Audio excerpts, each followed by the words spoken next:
세계 7대 불가사의 4. 올림피아의 제우스 신상. 5. 약탈의 대명사가 된 파르테논 신전. 파르테논 신전은 아테네, 나아가 그리스의 영광과 치욕의 역사를 잘 보여준다. 파르테논은 한때 델로스 동맹의 맹주 노릇을 했던 아테네에 모아둔 보물들의 창고이기도 하였지만 기원 500년경의 여신상은 콘스탄티노플로 옮겨져 불타버렸다. 아테네의 가장 중요한 재산을 빼앗긴 파르테논은 그 후 참배의 장소가 되어 그리스도 교회, 이슬람 사원 등 다른 종교의 신전으로 사용되기도 하였지만 비교적 거의 손상 없이 내려왔다. 그러나 아테네를 지배하던 오스만 터키는 파르테논 신전을 화약고로 사용했는데 1678년 폭발로 건물 중심부가 파괴되었다. 18세기 후반에 영국인 화가 제임스 스튜어트와 건축가 니콜라스 레베트에 의해 파르테논 신전이 재발견된 이후 파르테논 신전은 대약탈의 중심이 된다. 1799년부터 1803년까지 오스만 투르크 제국의 영국 대사로 부임한 제7대 엘긴 백작 토머스 브루스는 당시 튀르크의 지배를 받고 있던 그리스의 파르테논 조각상들에 대해 조사했다. 엘긴은 투르크 당국의 허가를 얻어 신전을 스케치하고 실측했는데 엘긴에 따르면 이 허가에는 파르테논 신전 조각상을 일부 떼어 영국으로 가져가도 좋다는 내용이 담겨 있었다고 한다. 엘긴경은 이를 근거로 페이디아스가 조각한 박공부의 조각과 구조물의 대부분을 떼어내어 영국으로 가져갔고 영국 정부는 1816년 35,000파운드에 이 작품을 구입했다. 현재 대형 박물관에 소장되어 있는 엘긴 마블이라고 불리는 이 조각들이다. 모두 17개의 환조와 15개의 사각형의 부조 장식인 메토프 75m 길이의 띠부조인 프리즈로 구성되어 있다. 알려지기는 엘긴이 7만 파운드를 소비했는데 대형 박물관에서 절반 값만 지불했다는 뜻으로 엘긴이 엄청 손해보았다는 뜻이다. 문제는 엘긴이 주장한 이 공문이 지금까지 발견되지 않고 있다는 것이다. 영국 의회가 영국 박물관을 위해 이 작품을 구입할지 논의를 시작했을 때 엘긴은 의회에 이 문서의 영역본을 제출해 자신의 정당성을 주장했다.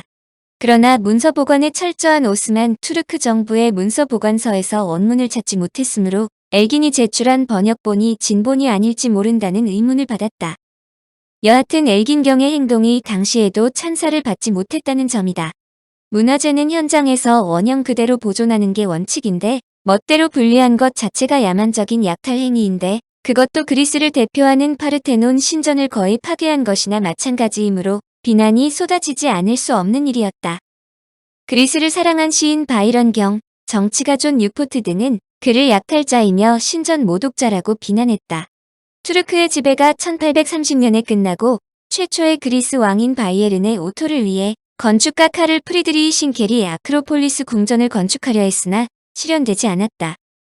오히려 아크로폴리스의 고대 이후에 건설된 건축물들은 모두 제거하고 최초에 건축된 명성 있는 건물에 대한 보호 조치를 취했다.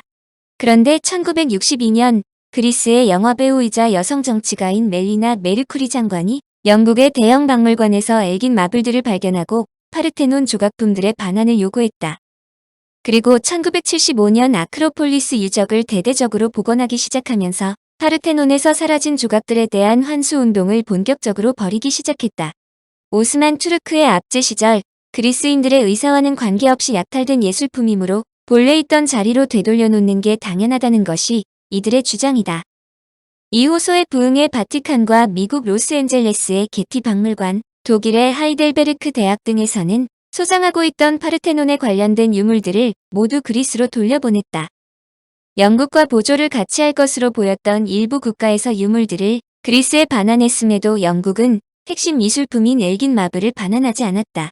박물관 쪽에서 내세우는 이유는 두 가지로 요약된다. 첫째, 영국 박물관법이 후손을 위해 소장품을 지킬 것을 요구하고 있다는 설명이다. 이는 약탈 문화재일지라도 반환과 같은 도덕적 의무로 쉽게 무시할 성질의 것이 아니라는 것으로 한마디로 영국에 들어온 것은 어떠한 경로를 통해 일단 주인이 정해지면 반환이 불가능하다는 것이다. 둘째 설명은 본래 있던 파르테논 조각의 절반 이상이 다 망실된 마당에 엘긴 마블을 돌려준다 해도 완전한 복원은 불가능하다는 것이다. 또한 아테네의 공해 등으로 인해 신전에 설치하는 것보다는 결국 인근 박물관에 수장해야 하는데 그렇게 한다면 런던에서 아테네로 수장처를 옮기는 것 외에 아무 의미가 없다는 것이다. 물론 영국의 궁색하기 짝이 없는 이유로 반환을 반대하는 것은 이것이 중요한 전례가 되어 전 세계의 주요 박물관에서 소장품을 출신 국가로 반환해달라고 요청할지 모른다는 우려 때문이다. 사실 대형 박물관에서 중요 유물들을 모두 본국으로 반환한다면 소장품이 별것 없게 된다는 것은 자명한 일이다. 영국이 자랑하는 대형 박물관은 현재 세계의 문화유산 센터로 자부하고 있는데 이들 소장품이 사라진다면 세계 유산의 관리와 연구, 교육, 전시 모든 분야에서 재앙적인 결과를 초래할 수밖에 없다. 그러나 영국의 이러한 설명은 그리스나 이와 유사한 사례를 겪은 피해국 사람들의 처지에서 보면 이는 성공한 쿠데타는 처벌할 수 없다는 논리처럼 가해자 중심의 변명으로 들릴 수밖에 없다. 이런 합리화를 엘긴의 이름을 따 엘긴의 변명이라고 부르는데 어쨌거나 문화재 반환 시비가 있는 모든 곳에서 이런 명분을 대면서 반환을 거절한다. 특히 미술품과 문화재의 약탈이 강대국이 약소국을 침략해버린 것 외에 제국주의 열강이 다투던 시절 유럽 국가들 사이에서도 빈번히 일어나 그들 사이에서조차 합리적인 해결책을 찾기가 쉽지 않기 때문이다. 전쟁이 일어나면 승자가 패자로부터 전리품을 약탈해 오는 것은 당연한 일로 간주되었다. 역사적으로 이런 약탈이 단순한 약탈에 그치지 않고 문화재와 예술품에 대한 애호를 토대로 체계적으로 광범위하게 자행되기 시작한 것은 나폴레옹이 등장하면서부터다. 나폴레옹은 미술품 약탈을 처음으로 제도화한 사람이었다. 얼마나 약탈에 몰두했는지 이탈리아에 쳐들어갔을 때는 그 스스로 토리노와 나폴리의 일부 명품을 제외하고는 전 이탈리아의 아름다운 물건이 이제 다 우리 차지가 될 것이라고 자랑하기까지 했다. 그의 이러한 공언 즉 그가 정복한 국가에서 약탈한 미술품은 루브르 박물관은 물론 베네치아의 아카데미아 미술관, 밀라노의 브레라 갤러리, 암스테르담 국립미술관, 마드리드의 프라도 박물관에 몇 해 소장품이 되었다. 물론 나폴레옹의 몰락 이후 약탈품의 상당수가 본국으로 돌아갔지만 세월이 흐르면서 소장자가 바뀌어 약탈품임이 분명해도 반환이 어려워지는 경우도 비일비재하다. 일례로 렘브란트의 대표적인 걸작 십자가에서 내려지는 예수는 나폴레옹의 장군 라그랑주가 독일의 헤센카셀 제후로부터 약탈해 온 것으로 조제핀이 소장했다가 나중에 러시아 차르 알렉산드르 1세에게 팔려나갔다. 1918년 볼셰비키 혁명이 일어난 뒤 독일 쪽 협상가들이 러시아의 이 작품의 반환을 요구했으나 거절당했다. 세계 제2차 대전을 일으킨 히틀러는 나폴레옹을 약탈 전략의 스승으로 삼았다. 전담 조직을 설치하고 체계적인 약탈에 나섰는데 특히 동유럽 국가들과 러시아의 소장품들을 체계적으로 약탈했다. 러시아 역시 전쟁 말기와 종전 직후에 독일의 광범위한 보복적 약탈을 자행해 무려 250만 점의 미술품과 1000만 권의 책, 문서를 가져갔다. 이 가운데는 구텐베르크 성경도 있었다. 세계적으로 유명한 예카트리나궁의 호화로운 호박방이 통째로 뜯긴 것도 이때의 일이다. 호박의 방은 2003년 복원되었다. 파르테논의 엘긴 마블이 워낙 세계적인 관심사를 보이는데 2002년 영국에서 이뤄진 여론조사 결과를 보면 40%의 영국인이 엘긴 마블의 그리스 반환에 찬성, 반대 16%였다고 한다.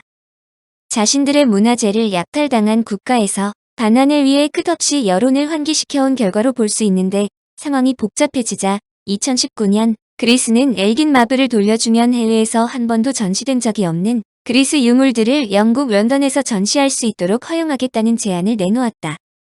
그러자 영국은 엘긴 마블을 대여해주기는 하지만 소유권은 영국에 있다는 것을 보증해달라고 역제안했다.